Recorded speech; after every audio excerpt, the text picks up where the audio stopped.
So as you can see, things are happening in this field. We have some plans for growing in here, obviously, and I have a bit of an experiment going on with a narrow bed, which I'm just bordering with logs at the moment. Want me to put them in place? Yeah, you can just bring them over here. Yeah.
So I'm just trying to clear a bit of a path through this section of stone wall behind me. Part of our plans for the garden expansion involved moving a lot of donkey manure from the donkey fields over into that area, and because the donkey terraces are kind of a level down, I end up carrying buckets up some steps, which is not ideal. One or two doesn't matter, but I've got a massive pile of manure that I want to move. So this is the route that we are currently taking, which involves climbing up a little set of stairs, I guess you could call them stairs, that I made, and this is the way that I want to be able to come with the wheelbarrow. It is the flattest way, and I actually think that if I take down a little bit of stone wall behind me, if I can get to it underneath all of these brambles, it's the only spot that we don't have a drop from one terrace down to another, so it kind of has to be here. It's still not ideal because then I'm coming through and I have to weave through the garden in between the orange trees, but at least it's all on one level and I can do it with the wheelbarrow. So yeah, that's what's happening now. I'm just pulling all of these dead twigs and branches out of the way. I'll break them all up for kindling, and then we'll be able to see a bit better what's going on and see if see if this plan looks like it's going to work.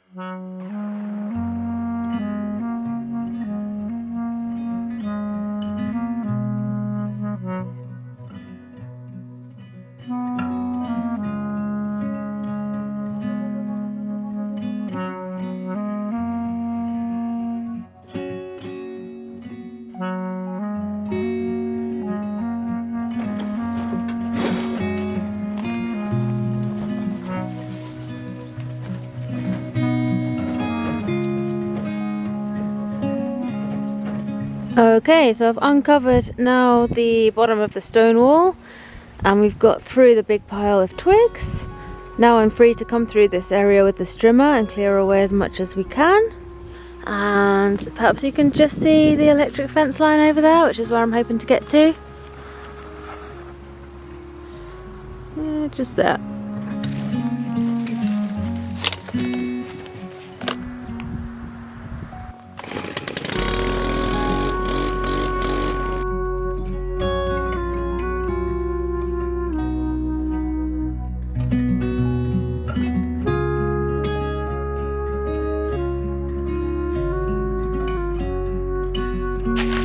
there we go, a clear-ish path to the donkeys. See if I can get it a little bit brighter.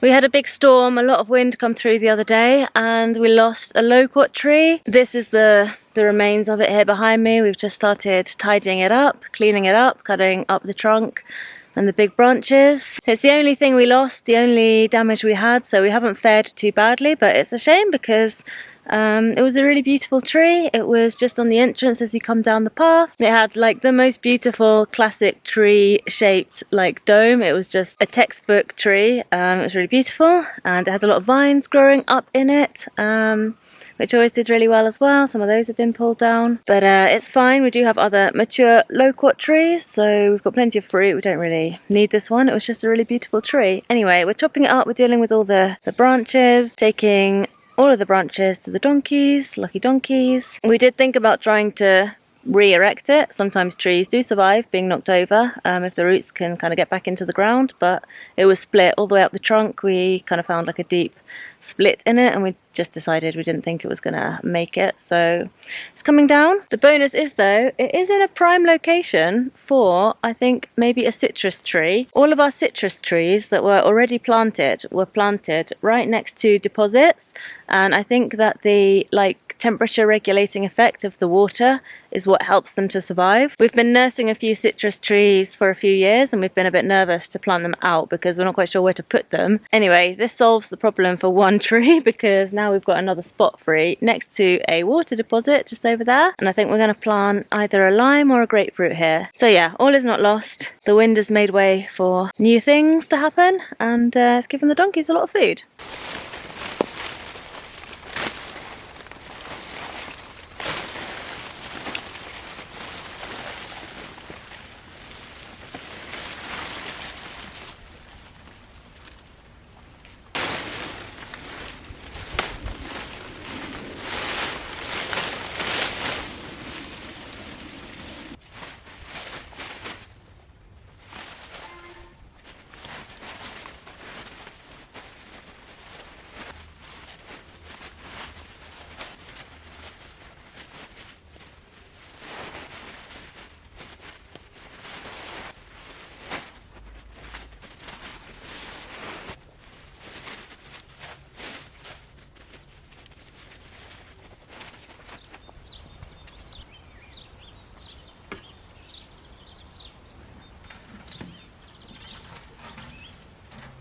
As you can see, I think I'm going to have a problem with the grass coming back. I mean, it's not really rooted in yet. It's pretty easy to pull out these chunks, but I think actually what I might do once all of the donkey manure is tilled in is just cover it all over with a big black plastic. Try and kill off those last bits of grass that are still coming through. And I think what I might also do as well is just extend it a little wider, not too close to the fruit cage, which is there, but maybe come into this little patch here, just so that we've got less edge, you know. Well, it will be more edge, but if I'm going to extend, I might as well extend it all in the same place and just have one edge all the way around, rather than, you know, have this strip here and then another strip over there and then another strip down on the other side of the chickens, which was kind of my original plan. I think it's best to just keep it all together, all the tilled area, so we'll have a bit of an L shape coming out here.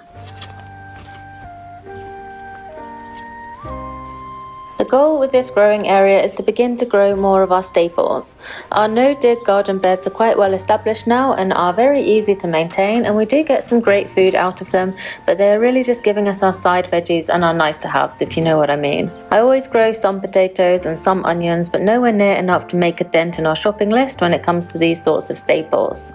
I decided to use a rototiller to open up this much bigger space as a starting point for growing larger amounts of things like corn, potatoes, onions, beetroots, carrots, and maybe even a grain crop further down the line. Right now I am thinking that I will probably try to transition this space to no-dig in the long run, but I just needed to break through the compacted ground to give myself a starting point. There is absolutely no way I could have dug all of this over by hand, nor sourced enough cardboard or compost to implement the no-dig approach right away on this size area. So after much soul searching, I decided that a rototiller was the way forward. I am so glad that I finally decided to get one because it is so exciting having this amount of new space to work with, and I think it will turn out to be the perfect complement to our homestead. Maybe not used everywhere every time, but a very useful tool to have at certain moments. Meanwhile, the bed you can see here on the left-hand side is another experiment that I wanted to run this year.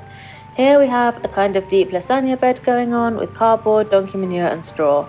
I haven't finished filling it yet, but the idea is that I will cover everything with a thick layer of straw on top, keep it all moist, let it compost in place and hopefully have a ready-made bed to plant potatoes into later in the year. I am pretty sure this bed will do well because it's the same technique I sometimes use in the main garden but just on a much bigger scale. If I could do this kind of bed everywhere I would, but it was very labour intensive in terms of collecting and cutting down logs, and I just don't have the materials to do this bed on the scale that I want to start growing things.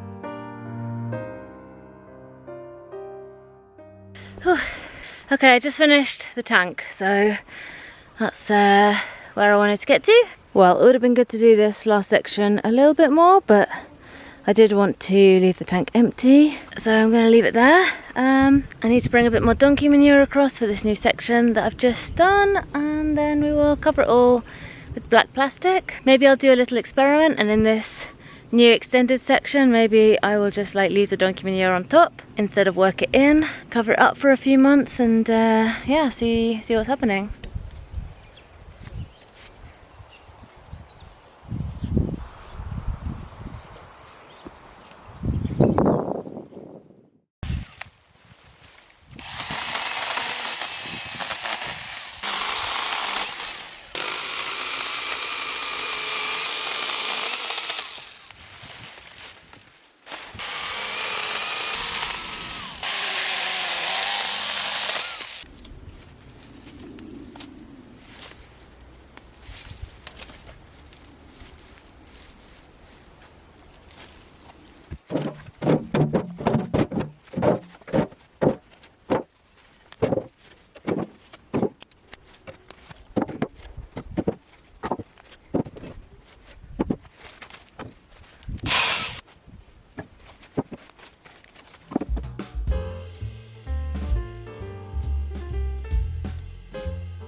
Here you can see what happened to the tree, completely snapped there, and this is all loose.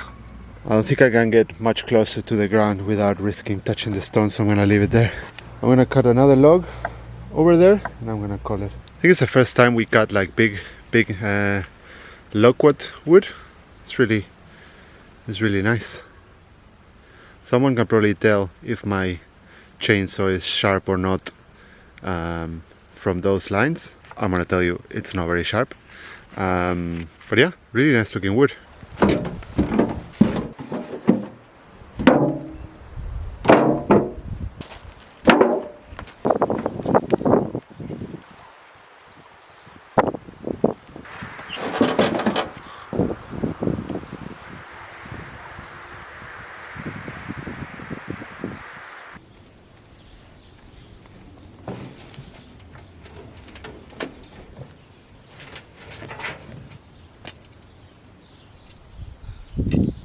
Eventually the straw lasagna bed was done for now, and I layered on the final layer of straw. It was time to refresh the straw bales, which I had been using as a weed barrier around the fruit cage, as they were now a year old and were beginning to break down, so they were perfect to top off this bed. I am trying to decrease my dependency on straw in the garden because it is the only external material we buy in.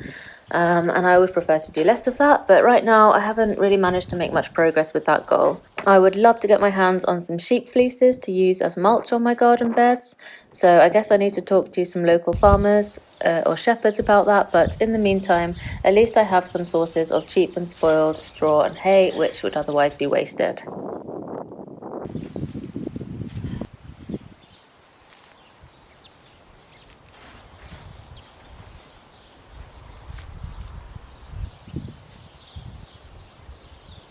Alright, let's just see what's going on in the section of this lasagna bed that I did maybe a month ago. We've got some broad beans coming up. I'm not quite sure where they've come from, but there's a few of those sprouting there. I must have just chucked some old seed in here. Can't remember now.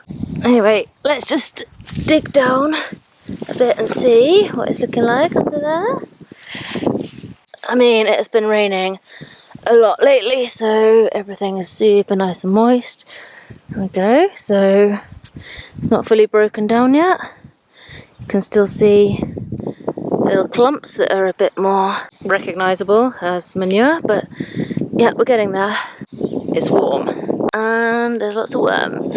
Won't be able to find one now, I'm trying to find one, but yeah, there are. I just saw one a moment ago. There are lots of worms in here, lots of worm eggs. So yeah, cover that back up again. Should be good for my later potatoes.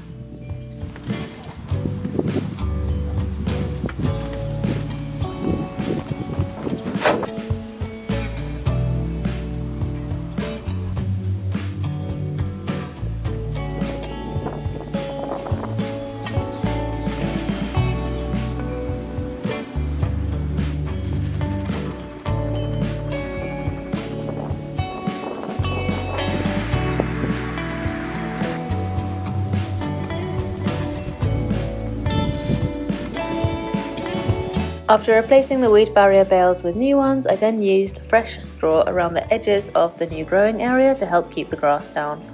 After this spell of wet weather, I will cover these new beds in tarps and plastics just to try and kill off the last of the grass, and I will keep you updated on what I end up growing here and how it does.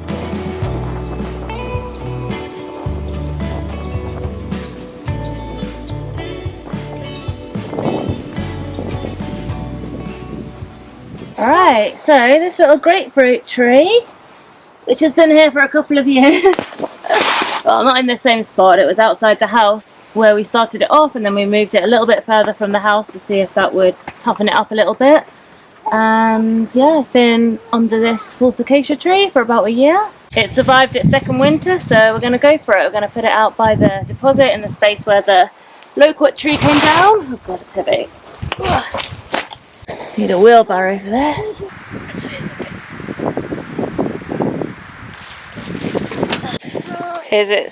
Here's the grapefruit. The one grapefruit. Oh no, hang on. Oh, there are two more actually. Should we pick this? I don't know if it's going to get any riper. Let's pick it. Let's pick it and see. Yeah, it's been like this for a while. Grab your shovel, Santi. That could be useful. That's it.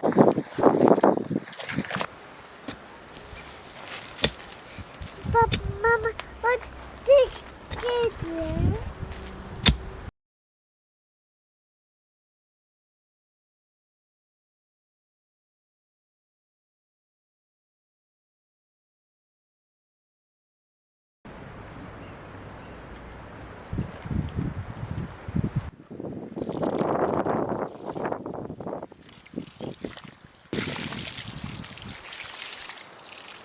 What is coming out?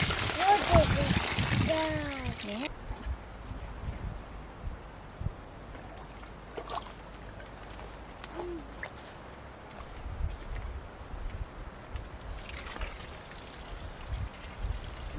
Let's more water. Yeah, let's get more water. I think it will need a stake as well.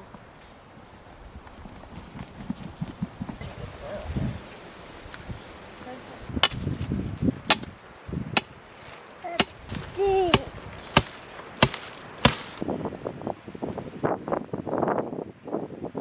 Oh, nearly forgot the grapefruit.